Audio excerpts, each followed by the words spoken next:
Welcome students. साडा अज दा शब्द है RECORD।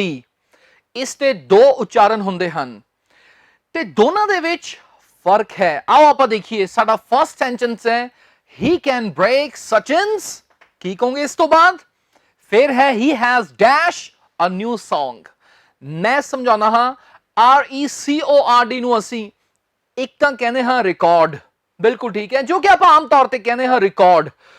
ਰਿਕਾਰਡ ਤੁਸੀਂ ਉਦੋਂ ਕਹਿਣਾ ਹੈ ਜਦੋਂ ਅਸੀਂ ਇਹਨੂੰ ਐਜ਼ ਅ ਵਰਬ ਯੂਜ਼ ਕਰਦੇ ਹਾਂ। ਮੰਨ ਲਓ ਆਪਾਂ ਕਹਿਣਾ ਹੋਵੇ ਉਹਨੇ ਇੱਕ ਨਵਾਂ ਗਾਣਾ ਰਿਕਾਰਡ ਕੀਤਾ ਹੈ, ਤਾਂ ਉਸ ਵਕਤ ਅਸੀਂ ਕਵਾਂਗੇ record, he has recorded a new song. ਪਰ ਜਦੋਂ ਆਪਾਂ ਇਹਨੂੰ ਐਜ਼ ਅ ਨਾਊਨ ਯੂਜ਼ ਕਰਦੇ ਹਾਂ, ਮੰਨ ਲਓ ਆਪਾਂ ਕਹਿਣਾ ਹੋਵੇ ਉਹ ਸਚਿਨ ਦਾ ਰਿਕਾਰਡ ਤੋੜ ਸਕਦਾ ਹੈ, ਉਸ ਵੇਲੇ ਇੰਗਲਿਸ਼ ਦੇ ਵਿੱਚ ਅਸੀਂ ਰਿਕਾਰਡ ਨੂੰ ਰੈਕਡ ਕਵਾਂਗੇ। ਪੰਜਾਬੀ ਦੇ ਵਿੱਚ ਦੋਨਾਂ ਨੂੰ ਅਸੀਂ ਰਿਕਾਰਡ ਕਹਿ ਦਿੰਦੇ ਹਾਂ, ਠੀਕ ਹੈ। But when it comes to English as a noun ਇਹਨੂੰ ਅਸੀਂ ਕਵਾਂਗੇ ਰੈਕਡ, ਤੇ ਵਰਬ ਦੇ ਤੌਰ ਤੇ ਕੀ ਕਵਾਂਗੇ ਆਪਾਂ? ਰਿਕਾਰਡ। ਤਾਂ ਸੈਂਟੈਂਸ ਬੋਲ ਕੇ ਦਿਖਾਓ ਮੈਨੂੰ, ਉਹ ਸਚਿਨ ਦਾ ਰਿਕਾਰਡ ਤੋੜ ਸਕਦਾ ਹੈ। ਪੰਜਾਬੀ ਚ ਠੀਕ ਹੈ। ਇੰਗਲਿਸ਼ ਦੇ ਵਿੱਚ ਕੀ ਕਵਾਂਗੇ ਆਪਾਂ? He can break Sachin's record, record as a noun। verb ਦੇ ਤੌਰ ਤੇ ਸਿੰਪਲੀ ਆਪਾਂ ਜਿੱਦਾਂ ਬੋਲਦੇ ਹਾਂ ਰਿਕਾਰਡ ਹੀ ਕਹਾਂਗੇ, he has recorded a new song। ਸੋ ਇਹਦੇ ਦੋ ਉਚਾਰਨ ਹੋ ਗਏ, ਕਿਹੜੇ ਕਿਹੜੇ? record ਤੇ record। next word is VICTUALS।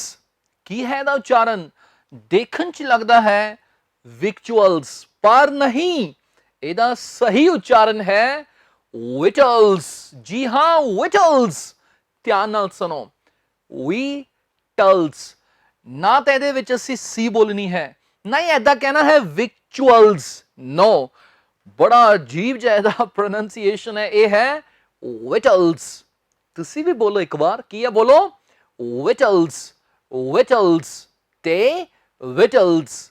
ਵਿਟਲਸ ਦਾ ਮਤਲਬ ਹੁੰਦਾ ਹੈ ਵੱਡੀ ਮਾਤਰਾ ਵਿੱਚ ਖਾਣ ਪੀਣ ਦੀਆਂ ਚੀਜ਼ਾਂ।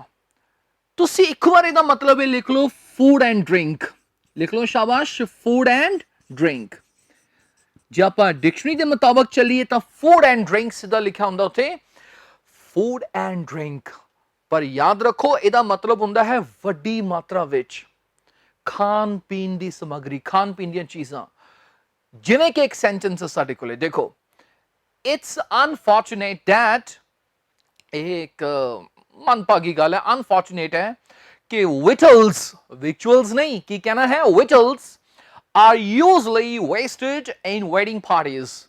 आ ਵਿਆਹ ਸ਼ਾਦੀਆਂ ਦੀਆਂ ਪਾਰਟੀਆਂ ਦੇ ਵਿੱਚ, ਵਿਆਹ ਸ਼ਾਦੀਆਂ ਦੇ ਵਿੱਚ ਖਾਣ ਪੀਣ ਦੀਆਂ ਜਿਹੜੀਆਂ ਚੀਜ਼ਾਂ ਹੁੰਦੀਆਂ ਨੇ, ਇਹਨਾਂ ਨੂੰ ਅਕਸਰ ਵੇਸਟ ਕੀਤਾ ਜਾਂਦਾ ਹੈ।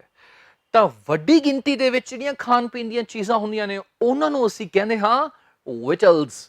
ਇਹਦਾ ਉਚਾਰਨ ਬਹੁਤ ਇੰਪੋਰਟੈਂਟ ਹੈ। ਇੱਕ ਵਾਰ ਤੁਸੀਂ ਬੋਲੋ, ਕੀ ਹੈ ਇਹ? ਵਿਟਲਸ, ਵਿਟਲਸ। Next CASSETTE। ਕੀ ਕਵਾਂਗੇ ਇਹਨੂੰ ਆਪਾਂ? ਦੇਖੋ ਪੰਜਾਬੀ ਦੇ ਵਿੱਚ ਤਾਂ ਇਹਨੂੰ ਆਪਾਂ ਆਮ ਤੌਰ ਤੇ ਕੈਸਟ ਕਹਿ ਦਿੰਦੇ ਹਾਂ। ਜੀ ਕੈਸਟ ਚਾਹੀਦੀ ਹੈ ਮੈਨੂੰ, ਆਡੀਓ ਕੈਸਟ, ਵੀਡੀਓ ਕੈਸਟ। ਜੀ ਪੰਜਾਬੀ ਦੇ ਵਿੱਚ ਤਾਂ ਠੀਕ ਹੈ, but when it comes to English ਇਹਨੂੰ ਕੈਸਟ ਨਹੀਂ ਕਹਿਣਾ। ਇਹਦਾ ਸਹੀ ਐਕਸੈਂਟ ਹੈ ਕਸੈਟ। ਦੋ ਤਿੰਨ ਵਾਰ ਸੁਣ ਲਓ, ਕਸੈਟ। ਤਾਂ ਇਕੱਠਾ ਬੋਲ ਕੇ ਦੇਖੋ, ਕਸੈਟ, ਕਸੈਟ। Oh I want an audio ਕਸੈਟ, ਨਾ ਕਿ ਕੈਸਟ। ਕੈਸਟ ਨਹੀਂ, cassette. Oh I want a video cassette, I want an audio cassette. Cassette ਨਹੀਂ, ਕਸੈਟ, ਕਸੈਟ। ਕਲੀਅਰ? ਇੱਥੇ ਇੱਕ ਚੀਜ਼ ਮੈਂ ਹੋਰ ਦੱਸ ਦੇਵਾਂ ਸਟੂਡੈਂਟਸ, ਬਹੁਤ ਵਾਰ ਤੁਸੀਂ ਦੇਖੋਗੇ ਕਿਸੇ ਵੀ ਸ਼ਬਦ ਦੇ ਪਿੱਛੇ ਐਟ ਲੱਗਿਆ ਹੋਵੇ, ਆਮ ਤੌਰ ਤੇ ਉਹਦਾ ਮਤਲਬ ਹੁੰਦਾ ਹੈ ਛੋਟਾ। ਐਟ ਦਾ ਕੀ ਮਤਲਬ ਹੁੰਦਾ ਇੱਥੇ? ਛੋਟਾ ਹੁੰਦਾ। ਕਸਟ ਸ਼ਬਦ ਐਕਚੁਅਲ ਦੇ ਵਿੱਚ ਕਿੱਥੋਂ ਪਿਆ? ਕੇਸ ਤੋਂ ਪਿਆ। ਕੇਸ ਨੂੰ ਆਪਾਂ ਆਮ ਤੌਰ ਤੇ ਬਕਸਾ, ਬਾਕਸ ਕਹਿ ਦਿੰਦੇ ਹਾਂ। ਪਹਿਲ ਦੀ ਗੱਲ ਕਰੀਏ, ਰੀਲ ਵੱਡੇ ਵੱਡੇ ਬਕਸਿਆਂ 'ਚ ਪਈ ਹੁੰਦੀ ਸੀ, ਪਰ ਜਿਹਨੂੰ ਆਪਾਂ ਅੱਜ ਪੰਜਾਬੀ 'ਚ ਕੈਸਟ ਕਹਿੰਦੇ ਹਾਂ, ਉਹ ਵੀ ਇੱਕ ਬਕਸਾ ਹੁੰਦਾ ਹੈ ਜਿਹਦੇ ਵਿੱਚ ਰੀਲ ਇਕੱਠੀ ਕੀਤੀ ਹੁੰਦੀ ਹੈ, ਪਰ ਉਹ ਛੋਟਾ ਹੁੰਦਾ ਹੈ, ਛੋਟਾ ਕੇਸ ਹੁੰਦਾ ਹੈ। ਤਾਂ ਫਿਰ ਉਹ ਤੋਂ ਕਿਹੜਾ ਵਰਡ ਬਣ ਗਿਆ? ਕਸੈਟ, ਛੋਟਾ ਕੇਸ। ਅੱਛਾ, ਐਟ ਵਾਲੇ ਤੁਹਾਨੂੰ ਮੈਂ ਇੱਥੇ ਕੁਝ ਹੋਰ ਸ਼ਬਦ ਦੱਸ ਦਿੰਦਾ ਹਾਂ, ਜਿਵੇਂ ਕਿ ਸਿਗਰਟ। ਸਿਗਰਟ ਵਰਡ ਕਿੱਥੋਂ ਪਿਆ ਹੈ? ਸਿਗਾਰ ਪਲੱਸ ਐਟ ਤੋਂ ਪਿਆ ਹੈ। ਸਿਗਾਰ ਦਾ ਸਾਈਜ਼ ਵੱਡਾ ਹੁੰਦਾ ਹੈ, ਆਪਾਂ ਪੁਰਾਣੀਆਂ ਫਿਲਮਾਂ 'ਚ ਦੇਖਦੇ ਹੁੰਦੇ ਹਾਂ, ਸਿਗਾਰ ਹੁੰਦੀ ਹੈ, ਸਿਗਾਰ ਦਾ ਸਾਈਜ਼ ਕਾਫੀ ਵੱਡਾ ਹੁੰਦਾ ਹੈ। ਤਾਂ ਸਿਗਰਟ ਕੀ ਹੈ? ਛੋਟੀ ਸਿਗਾਰ ਹੁੰਦੀ ਹੈ। ਤਾਂ ਕੀ ਬਣ ਗਿਆ? ਸਿਗਾਰ ਪਲੱਸ ਐਟ ਤੋਂ ਵਰਡ ਕੀ ਬਣ ਗਿਆ ਹੈ? This is cigarette. ਇਸੇ ਤਰੀਕੇ ਨਾਲ ਸੁਣ ਲਓ, ਛੋਟੀ ਕਿਚਨ ਜਿਹੜੀ ਹੁੰਦੀ ਹੈ, ਉਹਦੀ ਇੰਗਲਿਸ਼ ਦੇ ਵਿੱਚ, ਉਹਨੂੰ ਆਪਾਂ ਇੰਗਲਿਸ਼ ਦੇ ਵਿੱਚ ਕਹਿ ਦਿੰਦੇ ਹਾਂ ਕਿਚਨੈਟ। ਕਿਚਨ ਤੋਂ ਕਿਹੜਾ ਵਰਡ ਬਣ ਗਿਆ? ਕਿਚਨੈਟ। ਛੋਟੀ ਨੋਵਲ, ਨੋਵਲ ਛੋਟੀ ਹੋਵੇ ਤਾਂ ਉਹਨੂੰ ਆਪਾਂ ਕਹਿ ਦਿੰਦੇ ਹਾਂ ਨੋਵਲੇਟ। ਤਾਂ ਆਪਾਂ ਨੇ ਸਿੱਖਿਆ, ਐਂਡ ਬੈਕ ਟੂ ਦਿਸ, ਇਹਨੂੰ ਆਪਾਂ ਨੇ ਕੈਸਟ ਨਹੀਂ ਕਹਿਣਾ। ਬੋਲੋ ਕੀ ਕਹਿਣਾ ਹੈ? ਕਸੈਟ। ਕਸੈਟ। ਇੱਕ ਵਾਰੀ ਫੇਰ ਬੋਲੋ, cassette. Next word is COUP। ਇਹਨੂੰ ਆਪਾਂ ਨੇ ਕੂਪ ਨਹੀਂ ਕਹਿਣਾ, ਇਹਦਾ ਸਹੀ ਉਚਾਰਨ ਹੈ ਕੂ। ਹਾਂਜੀ, ਇਹਦੇ ਵਿੱਚ ਆਪਾਂ ਨੇ ਪੀ ਨਹੀਂ ਬੋਲਣੀ। ਕੀ ਕਵਾਂਗੇ? ਕੂ। ਪਰ ਹੁੰਦਾ ਕੀ ਹੈ ਕੂ? ਕੂ ਦਾ ਮਤਲਬ ਹੈ ਤਖਤ ਪਲਟਣਾ। ਤਖਤਾ ਪਲਟ ਆਪਾਂ ਆਮ ਤੌਰ ਤੇ ਕਹਿ ਦਿੰਦੇ ਹਾਂ। ਤਖਤਾ ਪਲਟ ਮੀਨਸ, ਜਿਵੇਂ ਕਿ ਇੱਕ ਸੈਂਟੈਂਸ ਹੈ, ਆਓ ਆਪਾਂ ਪੜ੍ਹੀਏ। ਮਿਲਟਰੀ ਅਟੈਂਪਟਡ ਅ ਕੂ ਇਨ ਪਾਕਿਸਤਾਨ। ਮਿਲਟਰੀ ਨੇ ਪਾਕਿਸਤਾਨ ਦੇ ਵਿੱਚ ਇੱਕ ਤਖਤਾ ਪਲਟ ਦੀ ਕੋਸ਼ਿਸ਼ ਕੀਤੀ। ਤਖਤਾ ਪਲਟਣ ਦੀ ਉੱਥੇ ਕੋਸ਼ਿਸ਼ ਕੀਤੀ। ਤਖਤਾ ਮੀਨਸ ਜਿਹੜਾ ਉੱਥੇ ਕੋਈ ਮੌਜੂਦਾ ਪ੍ਰਾਈਮ ਮਿਨਿਸਟਰ ਹੁੰਦਾ ਹੈ, ਕੋਈ ਵੀ ਉੱਥੋਂ ਦਾ ਹੈਡ ਹੁੰਦਾ ਹੈ, ਉਹਨੂੰ ਜਬਰਨ ਲਾ ਕੇ ਗੱਦੀ ਤੋਂ ਆਪ ਰਾਜ ਕਰਨਾ, ਉਹ ਹੁੰਦਾ ਹੈ ਤਖਤਾ ਪਲਟ। ਤਾਂ ਇਹਨੂੰ ਅਸੀਂ ਕੂਪ ਨਹੀਂ ਕਹਿਣਾ। ਕੀ ਕਹਿਣਾ ਹੈ ਅੱਜ ਤੋਂ ਬਾਅਦ? ਕੂ। ਖਬਰਾਂ ਦੇ ਵਿੱਚ ਬਹੁਤ ਆਉਂਦਾ ਹੈ। ਕੂ ਮੀਨਸ ਤਖਤ ਪਲਟਣਾ ਜਾਂ ਤਖਤਾ ਪਲਟ। ਇਹ ਸੈਂਟੈਂਸ ਮੈਨੂੰ ਦੁਬਾਰਾ ਪੜ੍ਹ ਕੇ ਦਿਖਾਓ, ਕੀ ਬਣ ਗਿਆ ਹੈ? ਮਿਲਟਰੀ ਅਟੈਂਪਟਡ ਅ ਕੂ ਇਨ ਪਾਕਿਸਤਾਨ। ਮਿਲਟਰੀ ਨੇ ਕੋਸ਼ਿਸ਼ ਕੀਤੀ ਪਾਕਿਸਤਾਨ ਦੇ ਵਿੱਚ ਤਖਤਾ ਪਲਟਣ ਦੀ। ਆਪਾਂ ਆਮ ਕਹਿ ਦਿੰਦੇ ਹਾਂ, ਓ there is another attempt of a coup in Pakistan। Pakistan ਦੇ ਵਿੱਚ ਇੱਕ ਹੋਰ ਕੋਸ਼ਿਸ਼ ਹੈ ਤਖਤਾ ਪਲਟ ਦੀ। ਸੋ ਕੂ ਕਹਿਣਾ ਹੈ, ਕੂਪ ਨਹੀਂ ਕਹਿਣਾ। Next word is RECEIPT। ਇਹਨੂੰ ਅਕਸਰ ਲੋਕੀ ਕਹਿ ਦਿੰਦੇ ਹਨ ਰਿਸਿਪਟ। ਜੀ ਉਹਨੂੰ ਰਿਸਿਪਟ ਨਹੀਂ ਮਿਲੀ, ਜਿਹਨੂੰ ਆਪਾਂ ਪੰਜਾਬੀ ਦੇ ਵਿੱਚ ਕਹਿ ਦਿੰਦੇ ਰਸੀਦ। ਜੀ ਅੱਜ ਤੋਂ ਬਾਅਦ ਇਹਨੂੰ ਆਪਾਂ ਨੇ ਰਿਸਿਪਟ ਨਹੀਂ ਕਹਿਣਾ। ਇਹਦੇ ਵਿੱਚ ਜੋ ਪੀ ਹੈ, ਇੱਕ ਤਾਂ ਆਪਾਂ ਨੇ ਬੋਲਣਾ ਹੀ ਨਹੀਂ ਹੈ ਉਸ ਪੀ ਨੂੰ।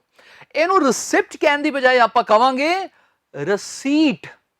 ਰਸੀਟ। ਰਸੀਟ ਕਹਿਣਾ ਹੈ, ਰਿਸਿਪਟ ਨਹੀਂ, ਰਸੀਟ। ਪੰਜਾਬੀ ਚ ਰਸੀਦ ਕਹਿ ਦਿੰਦੇ ਆ। ਤਾਂ ਸਾਡੇ ਕੋਲ ਸੈਂਟੈਂਸ ਹੈ, he didn't get the receipt। ਉਹਨੂੰ ਰਸੀਦ ਨਹੀਂ ਮਿਲੀ। ਤਾਂ ਇਹਨੂੰ ਪਲੀਜ਼ ਐਦਾਂ ਨਾ ਬੋਲਿਓ, he didn't get the receipt। ਤੁਸੀਂ ਬੋਲੋ ਕੀ ਹੈ ਇਹ? receipt। receipt। next is TOWEL, ਜਿਹਦਾ ਮਤਲਬ ਤੌਲੀਆ ਕਹਿ ਦਿੰਦੇ ਆਪਾਂ। ਬਹੁਤ ਸਾਰੇ ਲੋਕੀ ਇਹਨੂੰ ਬੋਲ ਦਿੰਦੇ ਹਨ ਟਾਵਲ। ਓਫੋ, ਮੈਂ ਟਾਵਲ ਭੁੱਲ ਗਿਆ, ਮੈਨੂੰ ਟਾਵਲ ਪਕੜਾ ਦਿਓ।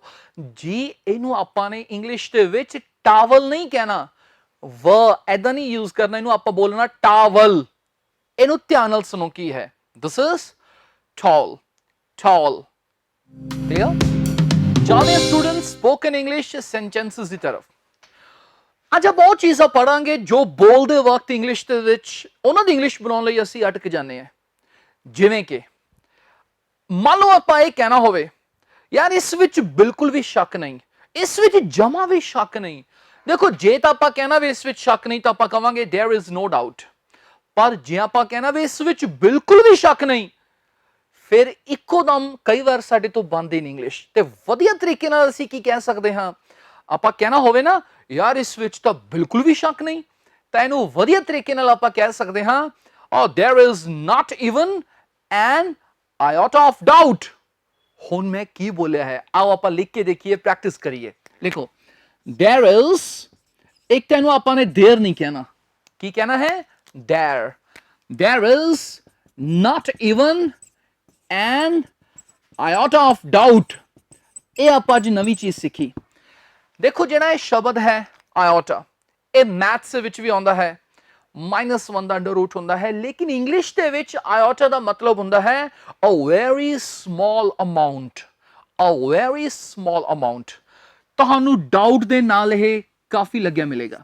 ਜਦੋਂ ਆਪਾਂ ਕਹਿਣਾ ਹੋਵੇ ਯਾਰ ਇਹਦੇ ਵਿੱਚ ਤਾਂ ਬਿਲਕੁਲ ਵੀ ਸ਼ੱਕ ਨਹੀਂ, ਜਮਾ ਵੀ ਸ਼ੱਕ ਨਹੀਂ, ਸ਼ੱਕ ਤਾਂ ਛੱਡੋ, ਥੋੜਾ ਜਿਹਾ ਸ਼ੱਕ ਵੀ ਨਹੀਂ, ਤਾਂ ਉਸ ਵਕਤ ਅਸੀਂ ਕਹਿੰਦੇ ਹਾਂ oh there is not even an iota of doubt। ਅੱਛਾ, ਆਇਓਟਾ ਸ਼ਬਦ ਤੁਹਾਨੂੰ ਟਰੁੱਥ ਦੇ ਨਾਲ ਵੀ ਕਾਫੀ ਲੱਗਿਆ ਮਿਲੇਗਾ। ਆਪਾਂ ਕਹਿਣਾ ਹੋਵੇ ਯਾਰ ਇਹਦੇ ਵਿੱਚ ਤਾਂ ਬਿਲਕੁਲ ਵੀ ਸੱਚਾਈ ਨਹੀਂ, ਜਮਾ ਵੀ ਸੱਚਾਈ ਨਹੀਂ, ਉਸ ਵਕਤ ਆਪਾਂ ਕਵਾਂਗੇ there is not even an iota of truth, an iota of doubt, an iota of truth।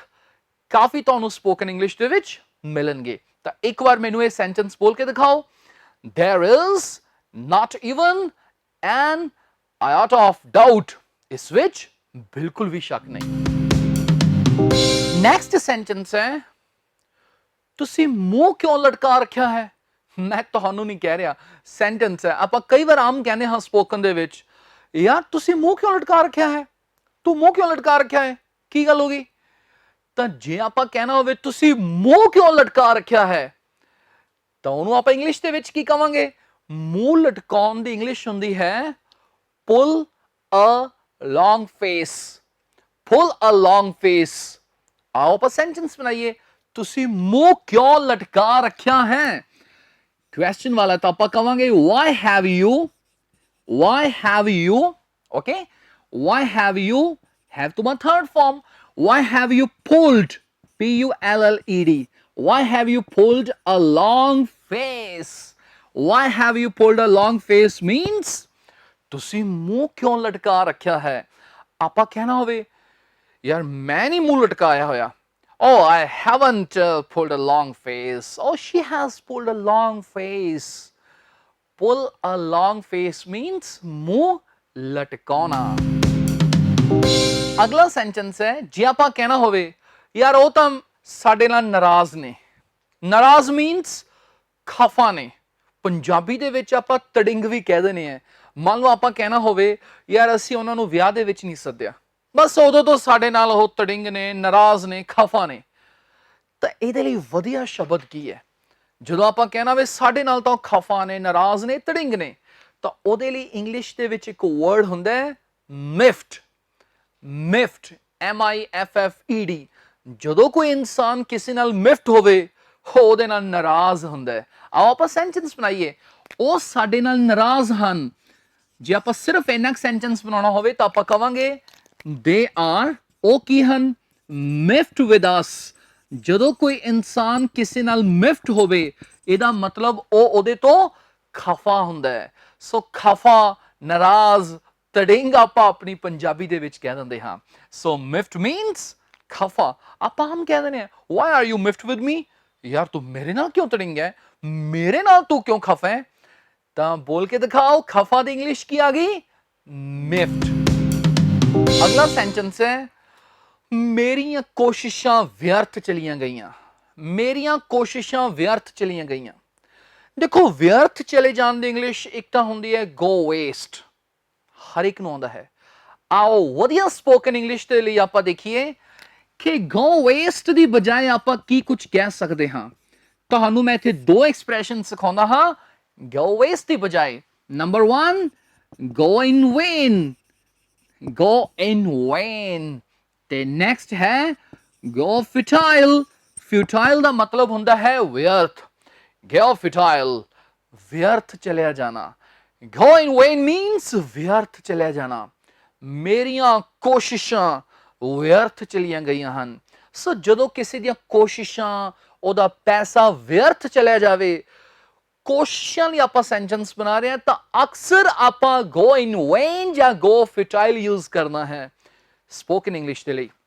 ਆਓ ਆਪਾਂ ਦੇਖੀਏ ਮੇਰੀਆਂ ਕੋਸ਼ਿਸ਼ਾਂ ਵਿਅਰਥ ਚਲੀਆਂ ਗਈਆਂ ਹਨ ਤਾਂ ਆਪਾਂ ਇਹਦੀ ਇੰਗਲਿਸ਼ ਬਣਾਵਾਂਗੇ my efforts, E-F-F-O-R-T-S, my efforts have gone in vain, my efforts have gone in vain। ਹੋਰ ਕੀ ਕਹਿ ਸਕਦੇ ਆਪਾਂ, my efforts have gone futile। so ਤੁਸੀਂ ਮੈਨੂੰ ਬੋਲ ਕੇ ਦਿਖਾਓ व्यर्थ चले जान दे ਲਈ ਦੋ ਐਕਸਪ੍ਰੈਸ਼ਨਸ ਕਿਹੜੇ ਸਿੱਖੇ ਅੱਜ ਆਪਾਂ ਨੇ ਆਪਣੇ ਆਪ ਬੋਲੋ go in vain go futile go in vain ਤੇ go futile ਅਗਲਾ ਸੈਂਟੈਂਸ ਹੈ ਉਹ ਬਿਨ ਬੁਲਾਇਆ ਤੇ ਅਣਚਾਹੇ ਮਹਿਮਾਨ ਹੈ ਆਪਾਂ ਦੇਖਦੇ ਹਾਂ ਵਿਆਹ ਸ਼ਾਦੀਆਂ ਦੇ ਵਿੱਚ ਕਈ ਲੋਕ ਐਦਾਂ ਹੀ ਘੁਸ ਜਾਂਦੇ ਨੇ ਅੰਦਰ ਬਿਨ ਬੁਲਾਏ ਤੇ ਅਣਚਾਹੇ ਮਹਿਮਾਨ ਹੁੰਦੇ ਨੇ ਉਹਨਾਂ ਨੂੰ ਆਪਾਂ ਇੰਗਲਿਸ਼ ਦੇ ਵਿੱਚ ਕੀ ਕਹਿੰਦੇ ਹਾਂ ਜੀ ਉਹਨਾਂ ਦੇ ਲਈ ਵਰਡ ਹੁੰਦਾ ਹੈ ਗੇਟ ਕ੍ਰੈਸ਼ਰ ਜੀ ਹਾਂ ਗੇਟ ਕ੍ਰੈਸ਼ਰ ਉਹ ਬਿਨ ਬੁਲਾਇਆ ਤੇ ਅਣਚਾਹੇ ਮਹਿਮਾਨ ਹੈ ਤਾਂ ਆਪਾਂ ਕਵਾਂਗੇ he is a gate crasher he is a great crasher he is a gate crasher he is a gate crasher ਤਾਂ ਆਮ ਲਿਖਿਆ ਹੁੰਦਾ ਹੈ ਕਿ ਗੇਟ ਕ੍ਰੈਸ਼ਰਸ ਦੇ ਖਿਲਾਫ ਸਖਤ ਕਾਰਵਾਈ ਕੀਤੀ ਜਾਏਗੀ a strict action will be taken against gate crashers so ਧਿਆਨ ਨਾਲ ਗੇਟ ਕ੍ਰੈਸ਼ ਕਰਨਾ ਹੈ gate crusher gate crusher means ਬਿਨ ਬੁਲਾਇਆ ਤੇ ਅਣਚਾਹਿਆ ਮਹਿਮਾਨ ਅਗਲਾ ਵਾਕ ਹੈ ਖੁਸ਼ਕਿਸਮਤੀ ਨਾਲ ਮੈਨੂੰ ਇੱਕ ਨਵੀਂ ਨੌਕਰੀ ਮਿਲ ਗਈ ਹੈ ਦੇਖੋ ਖੁਸ਼ਕਿਸਮਤੀ ਨਾਲ ਦੀ ਇੰਗਲਿਸ਼ ਤਾਂ ਤੁਹਾਨੂੰ ਆਉਂਦੀ ਹੀ ਹੈ ਲੱਕੀਲੀ ਫੋਰਚੂਨੇਟਲੀ ਪਰ ਸਪੋਕਨ ਇੰਗਲਿਸ਼ ਦੇ ਲਈ ਮੈਂ ਤੁਹਾਨੂੰ ਇੱਕ ਵਧੀਆ ਐਕਸਪ੍ਰੈਸ਼ਨ ਦੱਸਣ ਜਾ ਰਿਹਾ ਹਾਂ ਤੇ ਉਹ ਐਕਸਪ੍ਰੈਸ਼ਨ ਹੈ as luck would have it ਜੀ ਹਾਂ ਜਿੱਥੇ ਵੀ ਤੁਸੀਂ ਕਹਿਣਾ ਹੋਵੇ ਲੱਕੀਲੀ ਖੁਸ਼ਕਿਸਮਤੀ ਨਾਲ ਉੱਥੇ ਤੁਸੀਂ ਕਹਿ ਦਿਆ ਕਰੋ as luck would have it don't worry ਮੈਂ ਇੱਥੇ ਲਿਖ ਕੇ ਦਿਖਾਉਣਾ ਹਾਂ ਲਿਖੋ ਆਪਾਂ ਕਹਿਣਾ ਵੇ ਖੁਸ਼ਕਿਸਮਤੀ ਨਾਲ as luck would have it as luck would have it means ਖੁਸ਼ਕਿਸਮਤੀ ਨਾਲ as luck would have it ਮੈਨੂੰ ਇੱਕ ਨਵੀਂ ਨੌਕਰੀ ਮਿਲ ਗਈ ਹੈ I have got ਇਹਨੂੰ got ਨਹੀਂ ਕਹਿਣਾ got I have got a new job job ਨਹੀਂ ਕਹਿਣਾ it's job job ਉਹਨੂੰ ਆਦੀ ਸਾਊਂਡ ਕਰਨੀ ਹੈ it's not job it's job oh as luck would have it I got a new job so ਤੁਸੀਂ ਬੋਲ ਕੇ ਦਿਖਾਓ luckily ਦੀ ਥਾਂ ਤੇ ਕੀ ਕਹਿ ਸਕਦੇ ਹੋ as luck would have it ਇੱਥੇ ਇੱਕ ਚੀਜ਼ ਹੋਰ ਸਿੱਖ ਲਓ ਖੁਸ਼ਕਿਸਮਤੀ ਨਾਲ ਦੀ ਇੰਗਲਿਸ਼ ਤਾਂ ਆਪਾਂ ਸਿੱਖ ਲਈ as luck would have it ਜੇ ਆਪਾਂ ਕਹਿਣਾ ਹੋਵੇ ਬਦਕਿਸਮਤੀ ਨਾਲ ਯਾਰ ਬਦਕਿਸਮਤੀ ਨਾਲ ਅਸੀਂ ਮੌਕੇ ਤੇ ਪਹੁੰਚ ਨਹੀਂ ਸਕੇ ਬਦਕਿਸਮਤੀ ਨਾਲ ਉਹਦੀ ਮੌਤ ਹੋ ਗਈ ਬਦਕਿਸਮਤੀ ਨਾਲ ਉਸ ਸਮੇਂ ਬਾਰਿਸ਼ ਹੋ ਗਈ ਬਦਕਿਸਮਤੀ ਨਾਲ ਦੀ ਇੰਗਲਿਸ਼ ਇੱਕ ਤਾਂ ਆਪਾਂ ਕਹਿੰਦੇ ਹਾਂ ਅਨਲਕੀਲੀ ਪਰ ਤੁਸੀਂ ਇੱਥੇ ਯਾਦ ਰੱਖੋ as luck would have it ਕਹਿਣ ਦੀ ਬਜਾਏ as ill luck would have it ਕਹਿ ਸਕਦੇ ਹੋ ਕੀ ਕਹਿ ਸਕਦੇ ਹੋ as ill luck would have it we couldn't reach there as ill luck would have it we didn't get a seat in the bus ਸਾਨੂੰ ਇੱਕ ਸੀਟ ਹੀ ਨਹੀਂ ਮਿਲੀ ਬੱਸ ਦੇ ਵਿੱਚ as ill luck would have it means ਬਦਕਿਸਮਤੀ ਨਾਲ students ਹੁਣ ਆਪਾਂ ਵਧਦੇ ਹਾਂ ਸਪੋਕਨ ਇੰਗਲਿਸ਼ ਸਟਰਕਚਰ ਦੇ ਵੱਲ ਅਸੀਂ ਅਕਸਰ ਬੋਲਦੇ ਹਾਂ ਕਿ ਇਸ ਚੀਜ਼ ਦੀ ਕੀ ਗੱਲ ਕਰਦੇ ਹੋ ਮੰਨ ਲਓ ਆਪਾਂ ਕਹਿਣਾ ਹੋਵੇ ਯਾਰ ਅੰਗਰੇਜ਼ੀ ਦੀ ਕੀ ਗੱਲ ਕਰਦੇ ਹੋ ਉਹਨੂੰ ਤਾਂ ABC ਵੀ ਨਹੀਂ ਆਉਂਦੀ ਫਸਟ ਆਉਣ ਦੀ ਕੀ ਗੱਲ ਕਰਦੇ ਉਹ ਤਾਂ ਪਾਸ ਵੀ ਨਹੀਂ ਹੋਇਆ ਦੁੱਧ ਦੀ ਕੀ ਗੱਲ ਕਰਦੇ ਹੋ ਯਾਰ ਉਹਨੇ ਤਾਂ ਪਾਣੀ ਦਾ ਗਲਾਸ ਵੀ ਨਹੀਂ ਪੁੱਛਿਆ ਸੋ ਜਦੋਂ ਆਪਾਂ ਕਹਿਣਾ ਹੋਵੇ ਇਸ ਚੀਜ਼ ਦੀ ਕੀ ਗੱਲ ਕਰਦੇ ਹੋ ਸਪੋਕਨ ਇੰਗਲਿਸ਼ ਦੇ ਵਿੱਚ ਅਸੀਂ ਉਹਨੂੰ ਬਣਾਉਂਦੇ ਹਾਂ not to speak of ਨਾਲ ਜੀ ਹਾਂ ਉਹਨੂੰ ਅਸੀਂ ਕਿੱਦਾਂ ਬਣਾਉਂਦੇ ਹਾਂ students not to speak of ਇੱਥੇ ਇੱਕ ਗੱਲ ਇੰਪੋਰਟੈਂਟ ਇਹ ਹੈ ਕਿ ਜਦੋਂ ਵੀ ਅਸੀਂ ਕਹਿਣਾ ਵੇ ਇਸ ਚੀਜ਼ ਦੀ ਕੀ ਗੱਲ ਕਰਦੇ ਹੋ ਤਾਂ ਅਸੀਂ not to speak of ਤੋਂ ਹੀ ਸ਼ੁਰੂ ਕਰਨਾ ਹੈ not ਤੋਂ ਸ਼ੁਰੂ ਕਰਨਾ ਹੈ ਬਹੁਤ ਸਾਰੇ ਲੋਕ ਇਹਨੂੰ ਕਹਿ ਦਿੰਦੇ ਹਨ what to speak of ਗਲਤ ਹਾਂ ਸਪੀਕ ਦੀ ਬਜਾਏ ਅਸੀਂ ਜ਼ਿਆਦਾ ਤੋਂ ਜ਼ਿਆਦਾ ਟਾਕ ਕਹਿ ਸਕਦੇ ਹਾਂ ਲੇਕਿਨ ਕੰਪੈਟੀਟਿਵ ਐਗਜ਼ਾਮਸ ਦੇ ਵਿੱਚ ਵੀ ਇਹ ਚੀਜ਼ ਬਹੁਤ ਪੁੱਛੀ ਜਾਂਦੀ ਹੈ ਤਾਂ ਇਹਨੂੰ ਅਸੀਂ ਹਮੇਸ਼ਾ ਤੇ ਹਮੇਸ਼ਾ ਤੇ ਹਮੇਸ਼ਾ not to speak of ਤੋਂ ਸ਼ੁਰੂ ਕਰਨਾ ਹੈ not to speak of what to speak of ਬਿਲਕੁਲ ਗਲਤ ਹੈ what to speak of ਬਿਲਕੁਲ ਗਲਤ ਹੈ ਤਾਂ ਆਓ ਆਪਾਂ ਸੈਂਟੈਂਸ ਬਣਾਈਏ ਅੰਗਰੇਜ਼ੀ ਦੀ ਕੀ ਗੱਲ ਕਰਦੇ ਹੋ ਉਸ ਨੂੰ ਤਾਂ ABC ਵੀ ਨਹੀਂ ਆਉਂਦੀ ਤਾਂ ਸਭ ਤੋਂ ਪਹਿਲਾਂ ਆਪਾਂ ਬਣਾਵਾਂਗੇ not to speak of English not to speak of English means ਅੰਗਰੇਜ਼ੀ ਦੀ ਕੀ ਗੱਲ ਕਰਦੇ ਹੋ not to speak of English ਉਸ ਤੋਂ ਬਾਅਦ ਜੋ ਵੀ ਹੈ ਉਸ ਨੂੰ ਤਾਂ ABC ਵੀ ਨਹੀਂ ਆਉਂਦੀ ਤਾਂ ਆਪਾਂ ਇਹਦੀ ਇੰਗਲਿਸ਼ ਬਣਾਵਾਂਗੇ he does not know, he does not know की चीज, even ABC, he does not know even ABC। ਸੋ ਗਲਤੀ ਇਹੀ ਹੁੰਦੀ ਹੈ ਜਦੋਂ ਆਪਾਂ ਕਹਿਣਾ ਵੀ ਇਸ ਚੀਜ਼ ਦੀ ਕੀ ਗੱਲ ਕਰਦੇ ਹੋ। ਬਹੁਤ ਲੋਕੀ ਐਦਾਂ ਬੋਲ ਦਿੰਦੇ ਹਨ what to speak of English. ਆਪਾਂ ਬਚਣਾ ਇਸ ਗੱਲ ਤੋਂ। ਇਹਦੀ ਬਜਾਏ ਸਪੋਕਨ ਇੰਗਲਿਸ਼ ਦੇ ਵਿੱਚ ਆਪਾਂ ਨੂੰ ਕੀ ਕਹਿਣਾ ਹੈ, not to speak of, not to speak of English, it doesn't know even ABC। ਕਰਦੇ ਹਾਂ ਪ੍ਰੈਕਟਿਸ। ਫਸਟ ਔਨ ਦੀ ਕੀ ਗੱਲ ਕਰਦੇ ਹੋ, ਉਹ ਤਾਂ ਪਾਸ ਵੀ ਨਹੀਂ ਹੋਇਆ। ਕੀ ਗੱਲ ਕਰਦੇ ਹੋ first on the, first on the ਕੀ ਗੱਲ ਕਰਦੇ ਹੋ, ਉਹ ਤਾਂ ਪਾਸ ਵੀ ਨਹੀਂ ਹੋਇਆ। ਆਓ ਬਣਾਈਏ, ਪ੍ਰੈਕਟਿਸ ਕਰੀਏ। ਤਾਂ ਸਭ ਤੋਂ ਪਹਿਲਾਂ ਆਪਾਂ ਕਵਾਂਗੇ not to, ਬੋਲੋ ਕੀ ਹੈ ਇਹ, not to speak of, not to speak of। Of ਤੋਂ ਬਾਅਦ ਅਸੀਂ ing ਯੂਜ਼ ਕਰਾਂਗੇ ਜੇ verb ਆ ਜਾਵੇ। ਫਸਟ ਔਨ ਦੀ ਇੰਗਲਿਸ਼ ਹੁੰਦੀ ਹੈ stand first ਤੇ ਇਹ ਤੋਂ ਬਣ ਗਿਆ standing first। not to speak of standing first, ਉਹ ਤਾਂ ਪਾਸ ਵੀ ਨਹੀਂ ਹੋਇਆ। he didn't even pass, not to speak of standing first, he didn't even pass, not to speak of standing first। ਅਗਲਾ ਵਾਕ ਹੈ 100 ਰਨ, ਮਤਲਬ ਸੈਂਕੜਾ ਮਾਰਨ ਦੀ ਕੀ ਗੱਲ ਕਰਦੇ ਹੋ, ਉਹ ਤਾਂ 2 ਰਨ ਵੀ ਨਹੀਂ ਬਣਾ ਸਕਿਆ। ਆਓ ਬਣਾਈਏ, not to speak of, not to speak of, century ਮਾਰਨਾ, ਸੈਂਕੜਾ ਮਾਰਨਾ, ਆਪਾਂ ਕ੍ਰਿਕਟ ਦੀ ਗੱਲ ਕਰ ਰਹੇ ਹਾਂ। not to speak of hitting, century ਨੂੰ ਆਪਾਂ ਟਨ ਕਹਿ ਦਿੰਦੇ ਹਾਂ। not to speak of hitting a ton, ਉਹ ਤਾਂ 2 ਰਨ ਵੀ ਨਹੀਂ ਬਣਾ ਸਕਿਆ।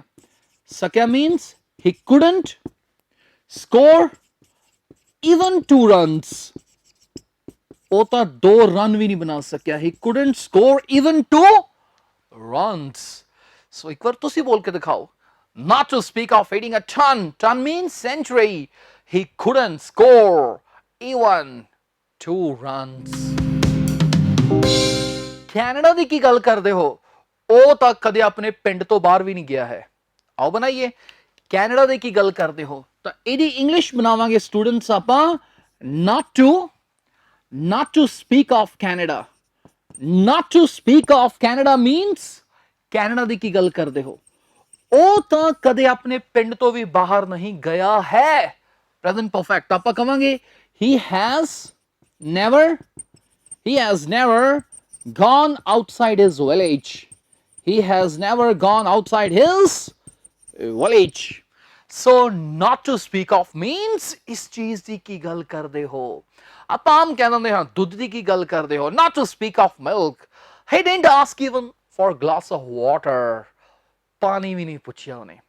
ਸੋ ਜਦੋਂ ਵੀ ਤੁਸੀਂ ਕਹਿਣਾ ਹੋਵੇ ਇਸ ਚੀਜ਼ ਦੀ ਕੀ ਗੱਲ ਕਰਦੇ ਹੋ, ਜਾਂ ਤਾਂ ਤੁਸੀਂ ਕਹਿ ਲਓ not to speak of, ਜਾਂ ਕਹਿ ਲਓ not to talk of, ਪਰ what to speak of ਆਪਾਂ ਨੇ ਨਹੀਂ ਕਹਿਣਾ। ਸੋ ਆਈ ਹੋਪ ਤੁਹਾਨੂੰ ਸਾਰਾ ਕੁਝ ਸਮਝ ਆ ਗਿਆ। Thank you very much.